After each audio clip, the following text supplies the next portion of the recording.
I want to share a story about context and be really clear about what kind of context I mean. Institutional context, such as a classroom or a restaurant. In fact, those will be the two that I compare. So what we're looking at here is a Google map, a street view of a street where I grew up. Grew up right off here, Reseda Boulevard in Tarzana, California. And here we're looking at a super walk. So after my first year at college, I took 2 semesters of Chinese language. I came home for the summer. I needed to find a summer job, and so I went across the street and I walked into the super walk, and I asked for a job, and they let me work there for a day. So they only let me work there for one day. They did not hire me after that. So that's the end of the story. But let's talk about the middle of the story. What did I do during my day there? Well, I was excited to learn. I was there to learn Chinese.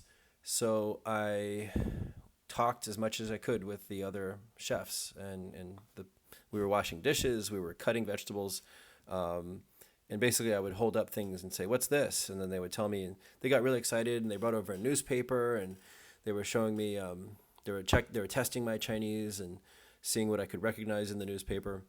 And whenever the manager came back, he was seeing what we were doing. And I think it was pretty obvious to him that we were not conducting the institutional business of running a restaurant.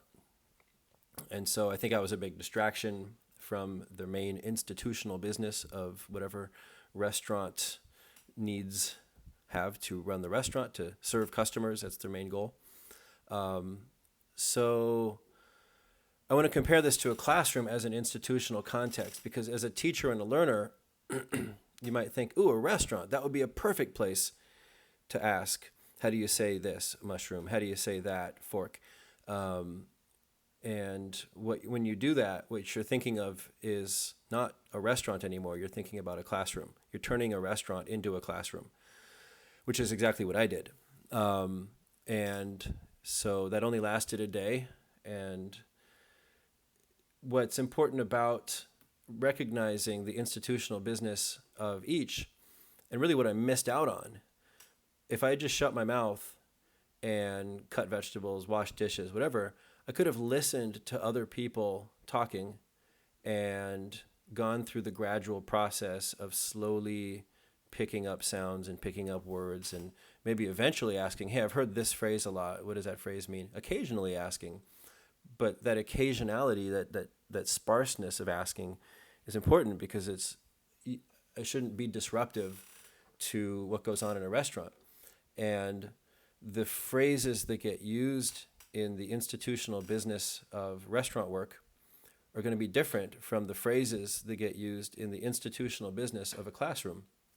And let me give two kinds of institution-related kinds of phrases that happen in a classroom.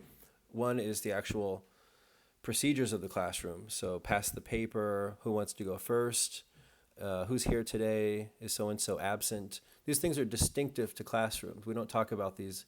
When you go into a restaurant, you don't say, okay, let me take roll. Is Jimmy missing today? Has anybody seen him during lunch? Those are school context kinds of things to say. And the other one is just curricular lesson contexts, where maybe we're going to learn about restaurants in the classroom. We'll learn a few phrases, right? What's going to be very bleached and bland and missing and sparse, and how else can I describe what's just lacking, is lots and lots of variation that the real institution would keep abundant. So in my restaurant, if the owner is upset that people aren't working fast enough, he's going to come and choose his words to display his upset attitude toward those workers. We might be able to imitate that once or twice in a classroom, but it's not going to occur in the context, that immediate moment of emotion and what was happening with the kitchen business. All of that context will be missing if we do it in a classroom. And in a classroom, what we're implying is that, you could just say this anytime you want. In a restaurant, you'd be able to tally over time, hey, that was really rare that the boss came in so angry, as opposed to a classroom where we'd say, every time someone's angry, they can always say this. So we tend to overgeneralize in classrooms.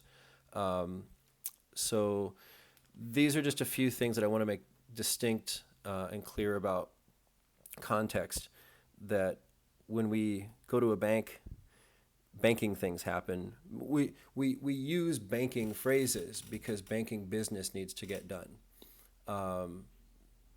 When we're in a classroom, we can take advantage of what's the institutional business of the classroom, and not simply just speak English so that we can get to the lesson goals.